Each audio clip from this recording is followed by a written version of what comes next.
So this theory that Kant holds, and I'm surprised the author didn't say the word, is called deontology. And so we've learned of virtue theory, we've learned of Hugo theory, and now we have deontology. And this word stems from the word duty. Okay, so when you think of deontology, you think of duty. Other people sometimes call it Kantian ethics. People who call it Kant, I can't stand them. That's a good pun. Thank you. I will be honest with you, the actual pronunciation of Immanuel Kant is a little bit closer to a bad word. So, yes. in fact, it almost sounds exactly like it. So It really does. We will stick with That Kant guy's because it's close, but it is absolutely not Kant. A famous quote from Kant is, "Do the right thing because it is right." He's implying that the consequences don't matter. I teach you because it is right, not because I get money from it. I volunteer at the teen center because it is good, not because they write about me in their monthly newsletter that I'm a great volunteer. That is true, by the way. That's how the... I do that's right. Pens down, you don't need to know this. It's very fascinating though. So, he was a German philosopher. Ironically, he was born and raised and went to school in what used to be called Prussia, which was a German state, but is actually currently in Russia. So basically he's considered German because Germany occupied the area where he was. He was in the 1700s to 1800s. He was one of 8 children, but only 3 of those children made it out of childhood. Jesus. Really sad. He studied math and philosophy, very common. This is in Königsberg, which is now in Russia. He was 5'2". He had a concave chest, so kind of a weird body. He had deformed shoulders. His head was excessively large. And he was a hypochondriac, which means he was obsessed with his health. He thought that he was going to die. He thought that he was very, very sick and stuff like that. So he took a lot of medications and he read a lot of medical journals. He was kind of paranoid about it. He had 2 opportunities to get married, but he took too long to decide, and basically both women left him. And he studied math and philosophy at the University of Königsberg, but his father passed away, so he had to quit because his family was very poor. He started working as a private tutor. And then a decade later, he did return to college because a friend supported him, and he got his doctorate very quickly. So he was a physical geography professor, so talking about where things were, but ironically, he never traveled more than 40 miles from his hometown, and it's been said that he never even went to the coastline, which was only 20 miles away. Wow. So you gotta admit, he's kind of an interesting guy. Yeah. Kind of quirky. Just a bit quirky.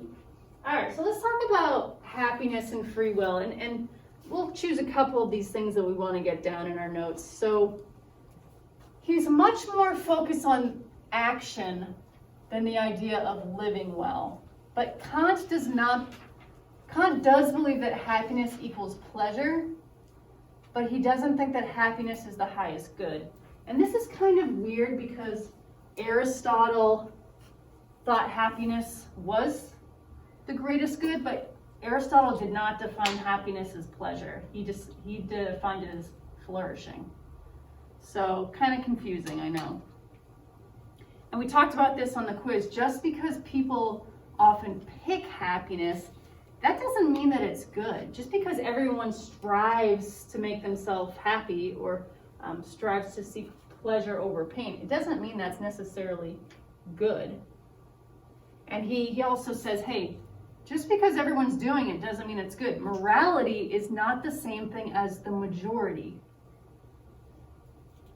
Just because the majority of people think the mask mandate is bad doesn't mean it is bad. Or I could even say that vice versa. he does believe in free will. And that's kind of the key to his argument, really, that we do have choices. All right, so what would you say is the most important thing on this slide? Focused on actions, believed in free will. Yeah, I think that's fair.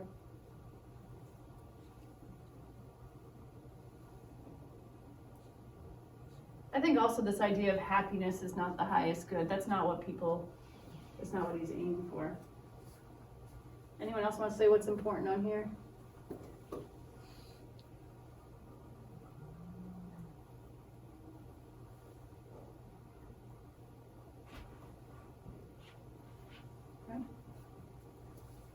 Alright. Looks like we're done writing one more. So that's his opinion on happiness. Happiness is not pleasure, and happiness isn't necessarily good. We do believe in free will. Now let's talk about goodwill and intentions. So goodwill is the intention behind one's action, and he believes if your intentions are good, the action is good, which I think is controversial, but his example seems totally reasonable to me. Remember Michael Phelps, he was trying to save the drowning victim. His intentions were to save the person. Unfortunately, the person ended up drowning, but the act was still good.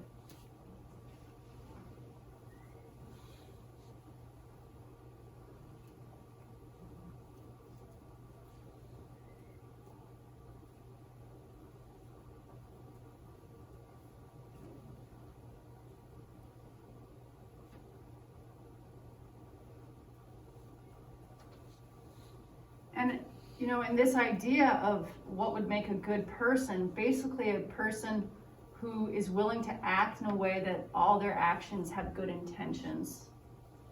And so instead of happiness being the highest good, he believes goodwill is the highest good. Goodwill meaning good intentions.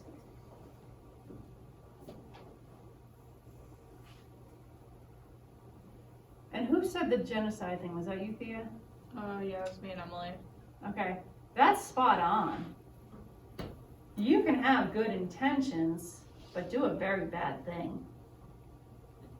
Unless you're Hugo, and he might say, no, if you think they're good intentions, then it's good. It's whatever you think it is. Right? According to you? Scary to think about. But maybe I'm not stripping it down. Maybe my current thoughts about how reality is clouding my understanding. Don't you see that it's good to you, but not necessarily to everyone else? Yeah. I can totally see that. Yeah. So I think this entire slide says the exact same thing, and that is that our intentions should be good. And to Kant, that is the highest good. So our intentions should be good. That's what this is saying. So, yeah, there's a lot of pictures of Kant online because obviously he's described as being kind of a quirky looking guy. Quirky. Let's talk about Kant and reason. Let's talk again about his idea on happiness. So he doesn't believe that reason produces happiness. This is the idea of Mackenzie trying to convince her family to buy her a Tesla. She reasons that that would make her happy, but she cannot foresee the consequences, that people are going to make fun of her, or maybe Parker gets a nicer Tesla and now she's jealous, right? So you can't foresee the future. So reason is not going to help us produce happiness. Reason can't foresee the consequences. So why would we even use our reason to think about the consequences if they're out of our control? I think it's a pretty good argument.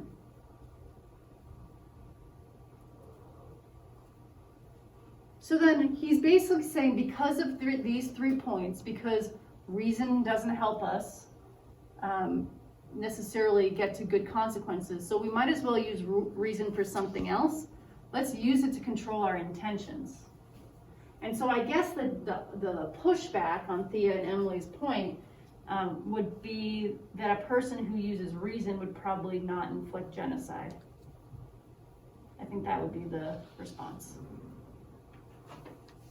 But Hitler had reasons to inflict genocide. That would be your response to Kant. Yeah, and it would be something, it's interesting because, Kant lived before that time and never saw massive genocide.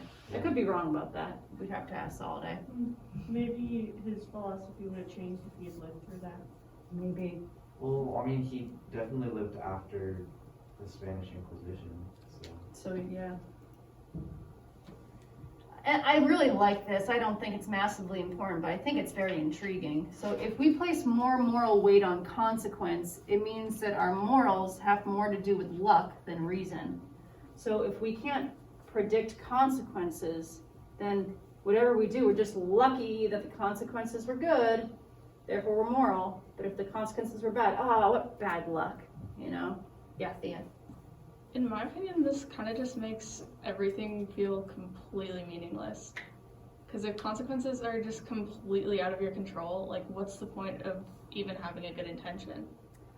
I would say that he argues that good consequences are more likely to come from good intentions in general.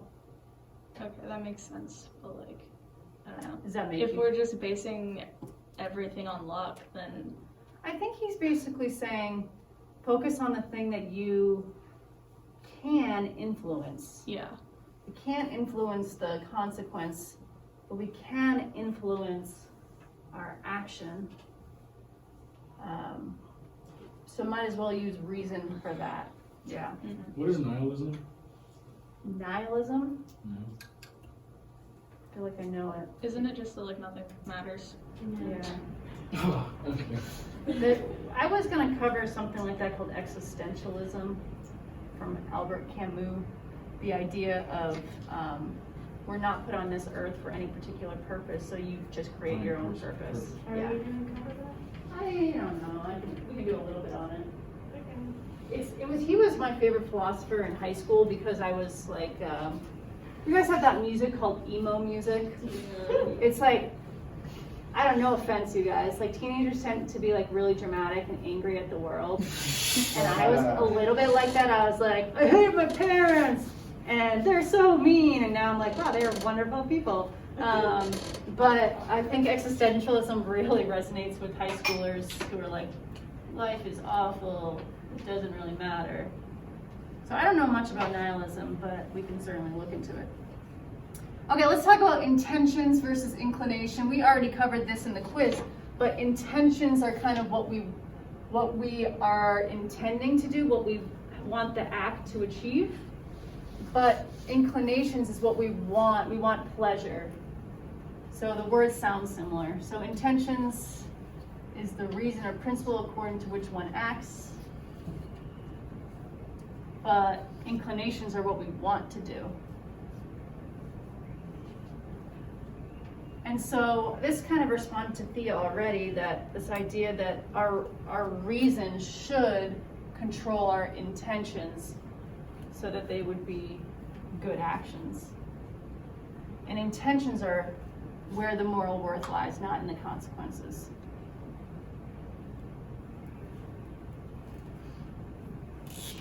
The alignment of intention with reason he calls duty. This makes total sense. The idea of what we want to have happen with our action, with using reason to kind of monitor that, is duty. And duty is what we ought to do. Does everyone understand the difference between intention and inclination?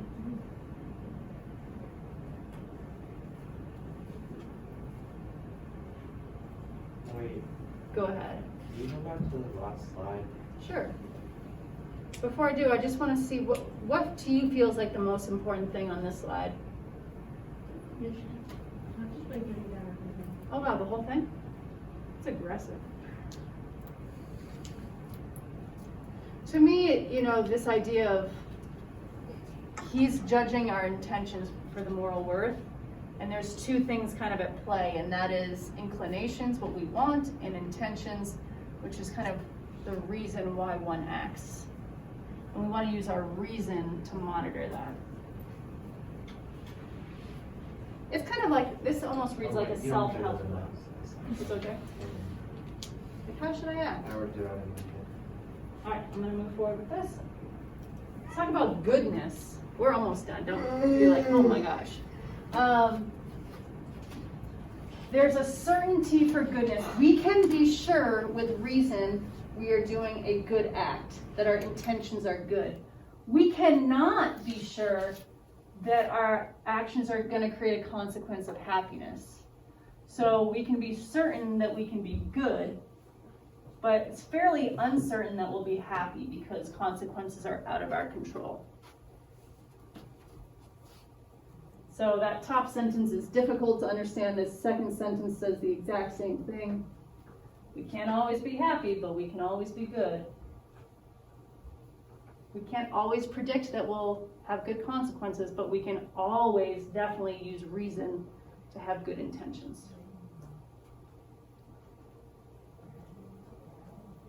Wait, Miss Sorensen. Yeah. So is it kind of saying that, like, basically consequences determine your happiness, but intentions determine your goodness? Yes. Okay.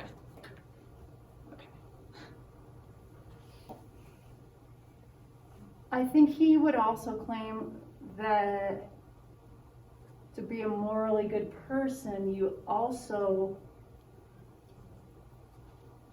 want to have, I might be putting words in his mouth. Do you think he would say that it would be morally better to derive pleasure from having good intentions? Or is pleasure only derived from the consequences? Can you have pleasure in having the right intentions? I think so. Probably afterward. I mean, like, Well, If that you would get be a happy consequence. consequences. Yeah, so then, I don't know. I mean, the idea that you're doing the right thing could make you happy, I guess. well, But But that's still just think because, consequences. yeah, because then you're thinking about why am I doing this because. Yeah, at this first is I thought the how- answer was you can derive happiness from the act itself, but I'm not sure. I think you're right, it would be consequence. But he does want to make a distinction that it's possible to do the right thing, but for the wrong reason. It's possible for me to volunteer at the teen center only because I want to be known as a good person. It's possible that I donate money to kids in Africa because I get a free t-shirt every year. Okay. I don't. I'm not sure what's worse, me not donating or me not getting a t-shirt. What? I'd like to retract that statement. Alice, okay. Kant thinks, you should perform an act because it's good, not because you're getting anything from it. And I guess we're pushing back on, is it possible to perform an act because it's good and derive pleasure from it just because the act itself is good, or is that a consequence? It feels like a consequence, but hard to say. Go ahead. why would you perform an act if you weren't going to get something good from it? Like, Because it's your duty, but because you're using reason. what dictates your duty in the end? Like, wouldn't the end result? I don't know how to phrase it. Yeah. It's like really hedonist the Be way. careful. He does believe that people want pleasure, but he doesn't think that pleasure necessarily leads to the right actions. Mhm. That doesn't get make that. sense. That makes Like sense. the actions. Okay. I don't know how to word it. But I feel like. Work through it. So he thinks you should perform an act because it's good, not because you're getting anything from it. But Yes. realistically, why would you Do that. perform something? Because reason tells you that it's the good thing to do, and it doesn't matter what the consequences are. But if you think you're doing the good thing, isn't that your way of getting pleasure from it? Like, No, it's nothing about pleasure, it's just that you ought to do it. okay, but Then by you're thinking doing about the the action you ought to do, isn't that fulfilling in some way to you? It doesn't have to be according to Kant. But then If why it would- is, he thinks that, maybe you're doing something right for the wrong reason. He doesn't care if you're happy. Yeah, but And he thinks almost happiness is not necessarily goodness. I don't know how to like I think explain what you're- I'm trying to What say. are you You're asking? mixing practicality with his theory. This idea of why would people do it? Yeah. Yeah. Practically speaking, what's to buy in? And he's just saying this is how it should be. Yeah, Yeah. I guess, but I guess I'm kind of trying to say, like, is there a way to perform an action with, like, Without deriving any pleasure from it or Yeah. pain. That's what I was trying to answer when you said that, and I don't know how. I don't know Yeah. how to strip it all the way without thinking of consequences. I don't think there's like a truly neutral action you can do that does nothing. I feel No. like no matter, I guess it is basically hedonism, like, no matter what you're doing, there's some underlying pleasure. Like, you wouldn't, there's just, in my opinion, there's no way that you can commit an action that doesn't, like, give you some sort of fulfillment. Like, not Yeah. even necessarily happiness, but, like, You either get pleasure or pain. It's X or Y. I think he would say, it doesn't matter if you get X or Y, you ought to do this. okay. It doesn't make you understand the world better, but it makes you understand his theory a little better. That, by the way, is he a moral relativist or a moral absolutist? Absolutely. Absolutely. This is how it should be. He's definitely an absolutist. Last slide. So looking ahead, he's actually going to come up, he's going to be the first philosopher to come up with some sort of a law or a set of rules that will determine whether an action is good or bad, or right or wrong. So just a few things that he thinks respect can allow us to overcome our inclinations and follow our duty. So inclinations are what we want, they derive from pleasure, but respect and also reason will allow us to overcome that. So he creates laws, pretty much. He thinks there's a law-like relationship between an intention and its corresponding action, and whether it's right or wrong. And so you're going to study tonight the categorical imperative. If you're really lost on it, you can certainly Google it. There's a million videos on it because it's infamously difficult. But I will certainly clarify it for you. So categorical imperative is basically some laws that Kant wrote to figure out, was this right or was this wrong? Hence the absolutist thing. It's like, this is right if X, this is wrong if Y. All right, so shall we watch the trolley problem and I'll do the whiteboard explanation tomorrow? Yeah, sure. All right, what do we got, 20 minutes? A little less than that. All right, I'm gonna stop the video.